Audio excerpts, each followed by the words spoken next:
listening to the Art of Homeschooling podcast, where we help parents cultivate creativity and connection at home. I'm your host, Jean Miller, and here on this podcast, you'll find stories and inspiration to bring you the confidence you need to make homeschooling work for your family. Let's begin.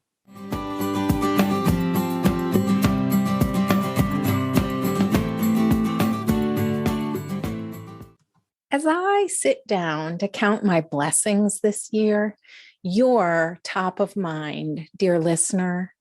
I am so grateful for your heart, your commitment to homeschooling, and your dedicated spirit to helping make this world a better place.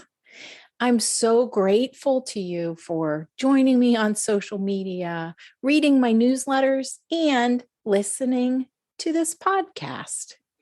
You're the reason I do what I do, and my heart is overflowing with gratitude for you. Thanks for tuning in today for a conversation about gratitude. But first, I just want to share how much I love getting little notes of appreciation from listeners like you. Here's a sweet word from Elizabeth, who says, "Listening to Jean is like reading a really good book that only has the parts worth reading highlighted." Oh my, that warms my heart. I'd love to hear from you if you feel so inclined, and you can rate and review the podcast by going to artofhomeschooling.com/review the podcast. And thank you so much. Now, welcome to episode 59, the annual gratitude episode here on the Art of Homeschooling podcast. So let's start off with some raw honesty here. I used to think that intentionally focusing on gratitude was a little silly and even a waste of time.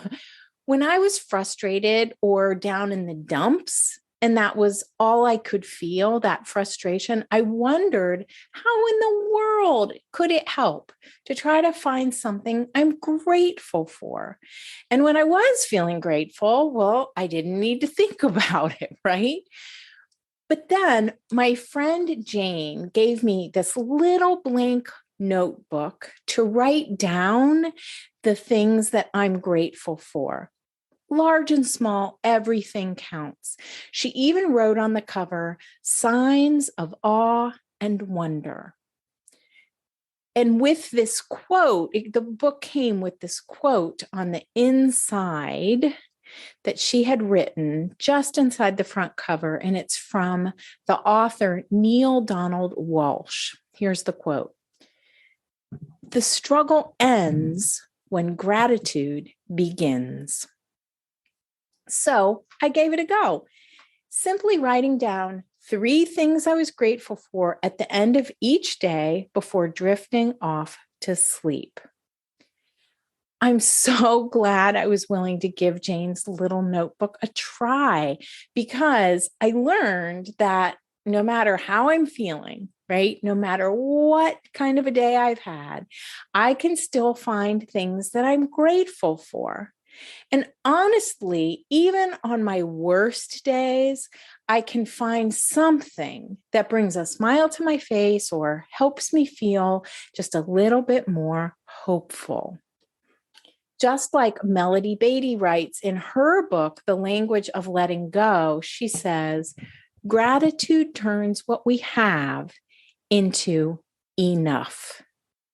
Oh my gosh, you've heard me talk about enoughness before on this podcast. And I just think that is something we're all seeking, right? That some sense of things being enough, of us being enough, our lives being enough, our efforts being enough. So I'm so moved by that quote. Gratitude turns what we have into enough. Now, as I was preparing for this episode, I suddenly got the urge to look up the definition of gratitude. This is something I really like to do because I am often delighted or surprised. Here is what I found. Gratitude, the quality of being thankful, readiness to show appreciation for and to return kindness. Now, the first part of the definition, the quality of being thankful, that's what I expected to find, right? But the second part, I am really touched by the readiness to show appreciation for and to return kindness. Because really, that's exactly been my experience. The more gratitude I feel, the more appreciation I feel, along with a desire to be kind, to return kindness to others. Oh, so helpful. So a gratitude practice isn't just a silly thing like I thought long ago, right? And it's not at all a waste of time. And I want to give you today just a few tips to help you in cultivating a gratitude practice for yourself, whatever that might look like. So here's some tips for you. Be thankful when you learn something new. Oh my gosh, we have opportunities for that all the time, don't we? Be thankful when you learn something new. Recognize that mistakes are opportunities for learning. I love this mantra that I have been focusing on lately, which is there is no failure, only feedback. Oh, so many opportunities for that. All right. Have gratitude be a part of your family life, right? Share it with each other at meal times. You might even start a fun gratitude tradition at your house. At meal times, it can be fun it's kind of like a little game or a ritual called Rose, Thorn, Bud, which simply means you go around the table and each person has an opportunity to share a rose, something that they have loved or enjoyed in the week that has gone by or the day that has gone by, a thorn, something that was not so great, and a bud, something they're looking forward to either the next day or the next week. A really fun ritual to do. We would do this not every night at dinner, but weekly for a period of time. We did this in our family. And it was just always so much fun to hear what the kids would come up with. Have gratitude for yourself for spending quality time with your children and family, right? You are being of service to your family. You might keep a gratitude journal and add to it every day, like I described. You could practice gratitude at the same time each day to make it a habit so that it becomes a habit. And when we want to create new habits, it can be a really good idea to stack them with or partner them with something you're already accustomed to doing. So maybe when you brush your teeth, you say one thing, think of one thing you're grateful for.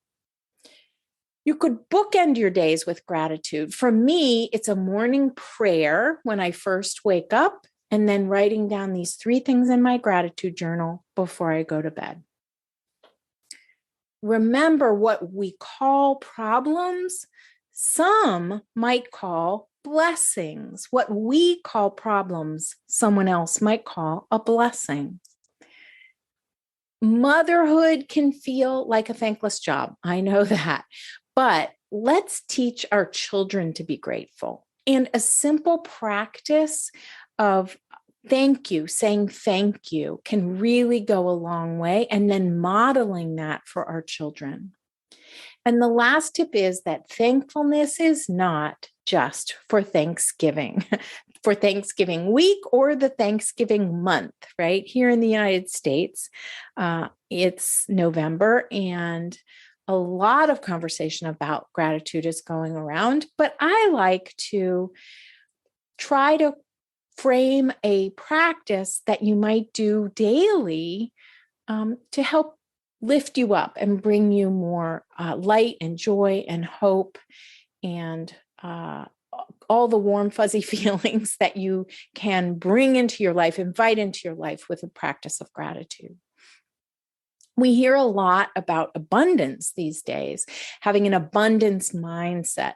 And honestly, the way to have this mindset of abundance, I think, is by practicing gratitude, because practicing gratitude in a conscious way helps it grow, right? What we focus on grows. So here's my challenge to you. Take a moment right now to think about what you're grateful for. And just name 3 things, whatever comes to mind, right?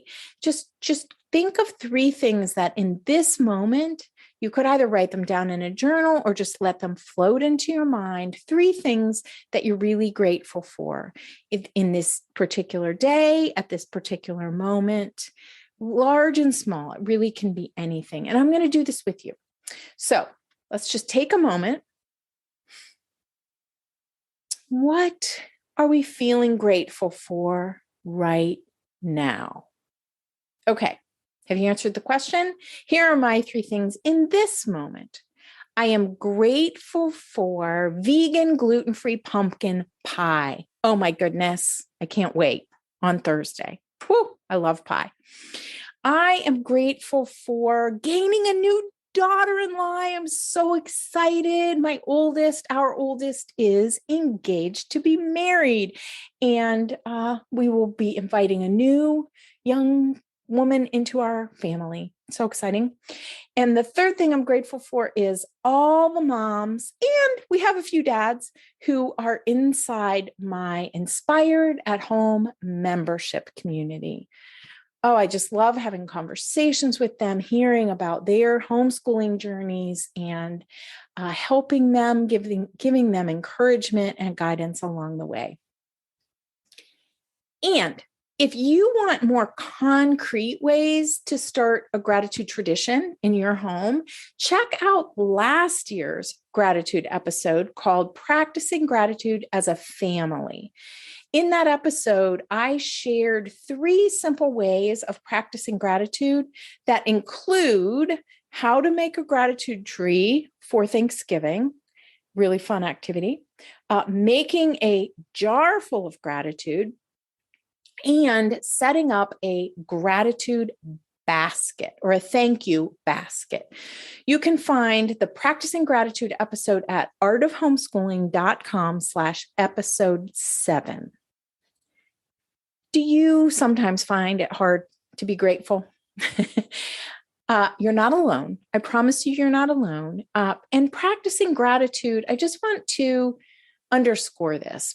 Practicing gratitude is not meant to wipe away our problems and struggles, right? Or to belittle them. It can't do that, doesn't have the power to do that. But rather, instead, practicing gratitude can show us that no matter what our challenges and struggles are, we can still find things to be grateful for. It's both and. It's not either or, right? It's not that we're either happy and all full of gratitude or sad and there's no gratitude to be found. That isn't how life works. It's not the human experience. It is both and. So as we wrap up, I wanted to share this inspiring quote from Rudolf Steiner, the founder of Waldorf education. Steiner said, "One can develop love in the best possible way through gratitude."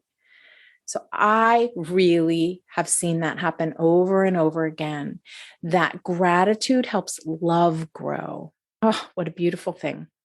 So my question for you today is, what are you grateful for? I hope you have an opportunity to reflect on this and even write it down somewhere. And I hope that you are inspired to develop some kind of gratitude practice for yourself. If you can't think of anything, or this doesn't come easily for you, here's what I want you to hear today. You are doing important work in this world, and I so appreciate you. all you do to care for your children, to nurture those little humans and help them discover their gifts so that they can go out and share those gifts with the world and help make it a better place. Thank you for being the fearless leader you are, and thank you for being a part of my community here at the Art of Homeschooling podcast. I'll leave you with one last quote from John Milton. He said, "Gratitude bestows reverence, allowing us to encounter everyday epiphanies, those transcendent moments of awe that change forever how we experience life and the world." Oh. You can find the show notes for this episode along with some of the quotes, a printable with the quotes that I've shared today over at artofhomeschooling.com/episode 59. And thanks so much for listening in. I'll see you next week, same time, same channel. Bye for now. That's all for today, my friend. But here's what I want you to remember. Rather than perfection, let's focus on connection. Thanks so much for listening, and I'll see you on the next episode of the Art of Homeschooling podcast.